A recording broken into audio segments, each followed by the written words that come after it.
Hey YouTube, so I recently decided to re-pierce my lip, and I figured I would share my experience with that. I originally had it pierced in 2004, and then I took it out about a year ago, so it was in for over 10 years.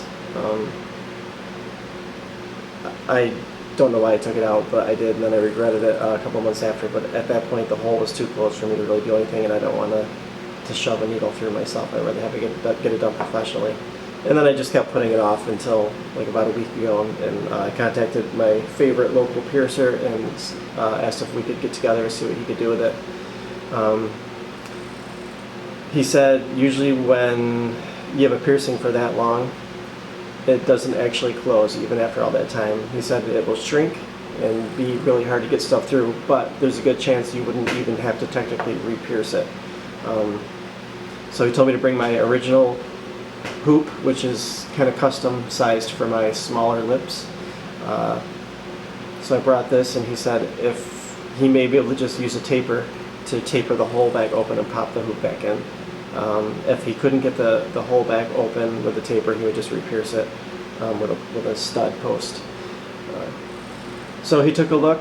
When I got there, he started not wiggling, but he started putting the taper through to see if it would go through, and he said, yep, it hasn't closed all the way. So he did say tapering it back open would be a pretty intense sensation, and it was. It wasn't unbearable, but it wasn't fun either. It was a very burning,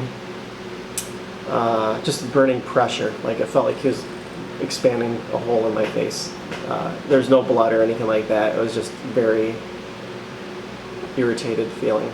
I could feel it kind of, my chin kind of went numb a little bit, and very quick, very easy really. It wasn't too bad. So he did feel the scar tissue area, and he said the scar tissue was very soft, which was good. I guess if it was harder, it would have been if the scar tissue was harder, it would have been more of an issue. So he said also, with being able to retaper open, the healing process would be easier and different than if I was to have a new piercing. He said it was pretty much already healed. It just had to get over the trauma of being bruised and stretched again. And there was a painful few days afterwards where it just swelled up, just generally irritated. But I was wiggling around, like toying with it, checking on it every 5 minutes, so I was definitely adding irritation to the situation.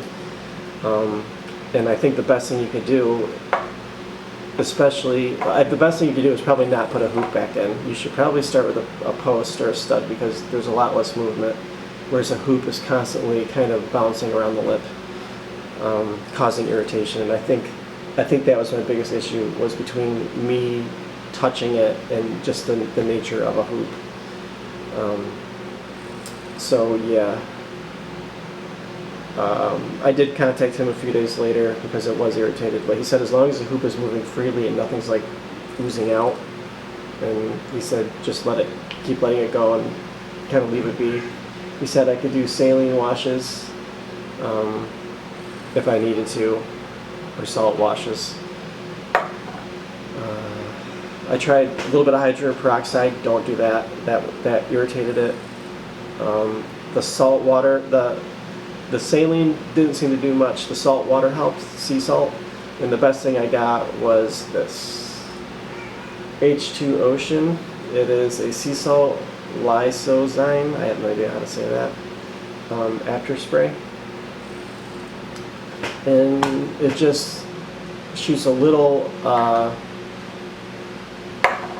spray on the hole outside, and if you want on the inside, and then you just kind of work the ring in and out to kind of flush it, and then you'll see a little bit of the stuff that forms the crusty stuff. This will liquefy it, and it kind of comes out,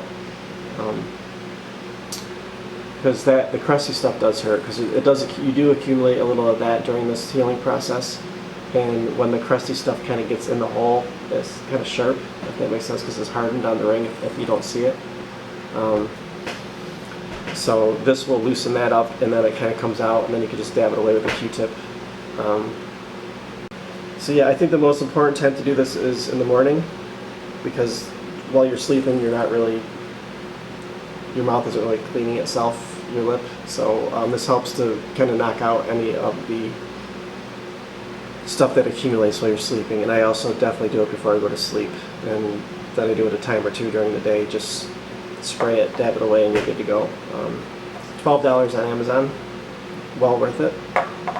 So yeah, in summary, you don't always have to re-pierce with a needle. So sometimes they could just taper it back open. Don't play with the hoop. I would not recommend peroxide. Just kind of let it be. And it's been a week and what's today? I think Thursday. So it's been, I got it done last Monday, so a week and like 3-4 days. And it's still tender, not tender, but it still gets a little achy if I poke around at it or move it too much. But it's definitely on its way to recovery. It's taking a little longer than I thought, but it's good. Another thing, a white thing pops up after you get it done, and I don't know if that's scar tissue or irritation from the hoop and the lip trying to heal around it, but I will try to show you. It's pretty much gone now. It's kind of like laid back down, but for a while it was popping straight up where I thought I was going to like take tweezers and just pluck it out. I've read and seen that that is natural. That's a natural part of healing, so don't freak out if you see the little white thing popping up in there. I don't know if you can see.